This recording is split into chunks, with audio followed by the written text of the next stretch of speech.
First, it's to appreciate you, members of the Fourth Estate. Thank you very much for responding to the call by Nairobi leaders.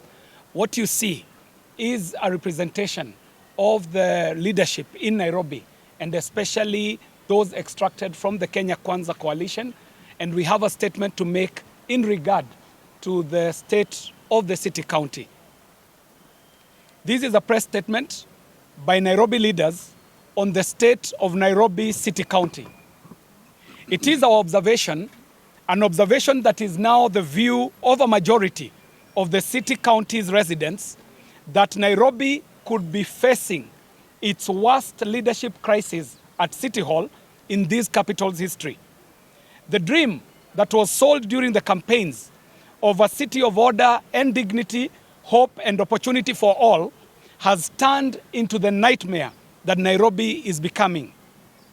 Clamped in an ever-tightening chokehold of an arrogant, high-nosed, aloof, and dangerously corrupt leadership, Nairobi City is drowning in the murky lakes of free-flowing sewerage, estate buried in mountains of garbage, taps whistling to the tunes of dryness as storm waters flood our homes and businesses. The skies above the city skyline are being punctured by precariously unplanned, haphazardly constructed towers that know no limit. Because the city sets no limit for any developer who is willing to bribe the approvers at City Hall with cash or apartments and commercial space in these high-rise structures. Nairobians deserve and are demanding for a leadership that has a plan. Nairobi deserves a leadership with a clear vision, a leadership that relies on a well-thought-through master plan as the cardinal guiding instrument that will be informing all policy decisions, legislative proposals, programs, and project decisions. A master plan that is co-developed through an all-inclusive process that carries along all the stakeholders. We need a working plan that prioritizes the quick win actionables, schedules and resources for medium-term development plans, and clearly lays out the foundation for a sustained development and progress for the generations to come. A city development plan needs to be one that clearly highlights the achievements, milestones, and with some coherent communication to the different publics on the progress with the achievements of each milestone. Now, almost 2 years after elections, the city is running Kyuduzo without any pronounced blueprint, with incoherent and disjointed efforts that prioritize only the projects and programs that feed the insatiable greed of the new City Hall kleptomaniacs. The city county, actually, this current city county government will go down in history as the most incompetent, inept, deceptive, amateurish, insensitive, and morally degenerate administration yet. With only 2 years in office, the charges being brought against this city county government are innumerable, and they keep mounting. A recent Auditor General's report unearthed gross mismanagement of public finances, payments of huge amount of monies to ghost workers, corrupt and selective payment of pending bills in exchange for big kickbacks, suspicious accounts, and misappropriation of billions of Kenya shillings. In a shocking revelation last year, a mere junior officer, wielding authority directly granted by the governor, clandestinely approved over 600 building plans against the Physical Land Planning Act, which stipulates that the county chief officer is responsible for approving building plans.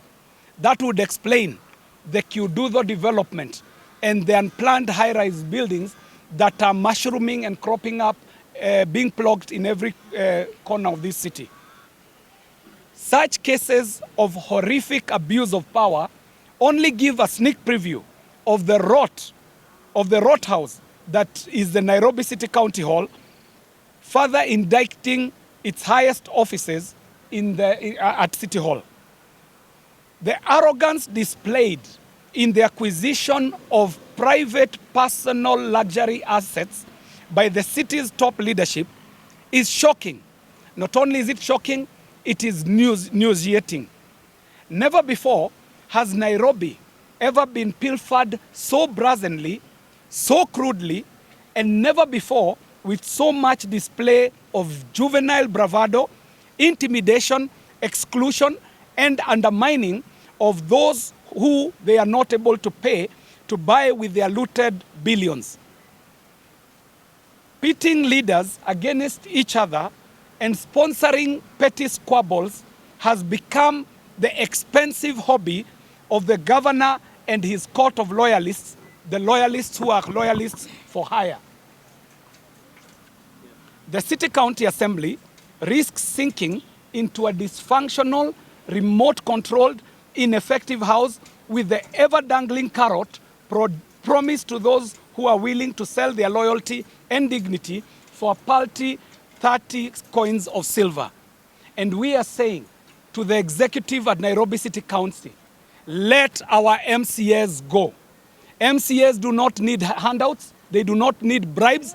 You need to institutionalize the Ward Development Fund so that these MCAs are able to conduct their development in their respective wards. MCAs are not there to beg for handouts in the governor's parlor. They are not there to be bribed for whatever reason that the governor thinks that these MCAs need to be bribed for. They need their independence. They need their financial independence by providing a good structure for the Ward Development Fund to be properly funded, well instituted, so that they can undertake their development in their county wards. It is for this reason that we, a representation of Kenya Kwanza leaders, and by extension, representatives of the millions of disgruntled Nairobi residents, want to call Governor Sakaja and his administration to order. We are also calling upon the relevant audit, oversight, and investigative bodies to swiftly intervene and rescue Nairobi from the shackles of rampant mismanagement and incompetence. We are starting right here at home.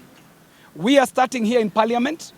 Senate, which has the constitutional mandate of oversight over counties, must process the Nairobi situation with urgency.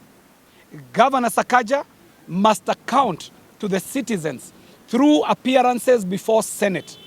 He must be invited to put the record straight, and these invites are invites that he must honor. There is no excuse by any governor as to why you cannot honor an invite by Parliament. An invite that is not honored calls or attracts a summon. And when the summons are not honored, it attracts the penalties as stipulated by the law of Kenya and by the standing orders of this very honorable August House.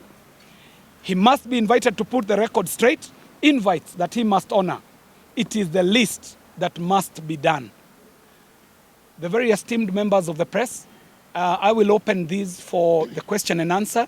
In regard to the forthcoming UDA party elections, we hear that Governor Sakaja is preparing himself to vie as the chairman of UDA in Nairobi. We are telling Sakaja to reciprocate as a gesture of gratitude to the Nairobi voters and step down his ambition to vie for that seat. And he will do this in favor of James Mwangi Gakuya, who we want to elect the Nairobi UDA chairman.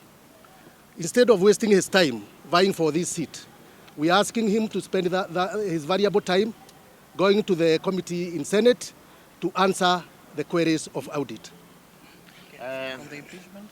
On the impeachment part of it, what I want to say is, and what we are saying as leaders, nobody is interested in impeaching Governor Sakaja. What we are interested in is a functioning county. Respect to the county assembly members. Respect to Nairobi people who voted for him.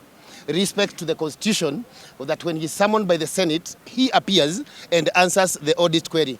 So the question about whether we intend to impeach or not, it is neither here nor here. Nobody is interested in impeaching him. We just want him to do the work that he was elected together with us by the Nairobians to do.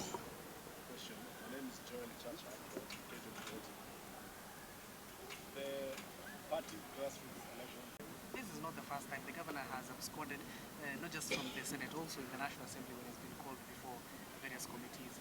The first question is, what are you telling your members of the County Assembly, especially from UDA? Should they consider starting impeachment process of the governor? Secondly, he has been fined, he has been... We are not in a bad relationship because when any one of us has an issue or an issue that is concerning maybe one of us, we do talk.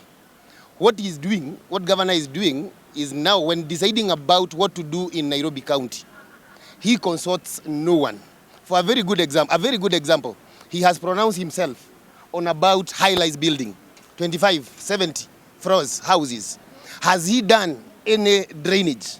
Has he increased the piping water, the sewer system? Has they been enlarged? Like all of us here now, we are on a rainy season. Everywhere is flooding, but where he is, he's talking about a 70-floor house, while he has not done any drainage. So what do we expect after those houses are approved? Is he only interested in money that he will be paid corruptly by those people who are willing to do those skyscrapers? Finally, is this a Mount Kenya issue? Because I can see that more... This is not an Mount Kenya issue. This is a UDA issue. I know if you have been following politics of Nairobi, you have been seeing even senator. The senator is complaining. Yeah, if you look at Babu is complaining. Everyone is complaining. Robert Arai is complaining. No, what we have just done is we have decided to do it as a Kenya Kwanza and call him out before maybe the other side of the political side decides otherwise. On the face of it, there were some great achievements that NMS was able to score. There are also very grave audit queries that arose in the tenure of NMS. These audit queries had everything to do with how they were working. For example, there was a rolling out of cabro paving in the city.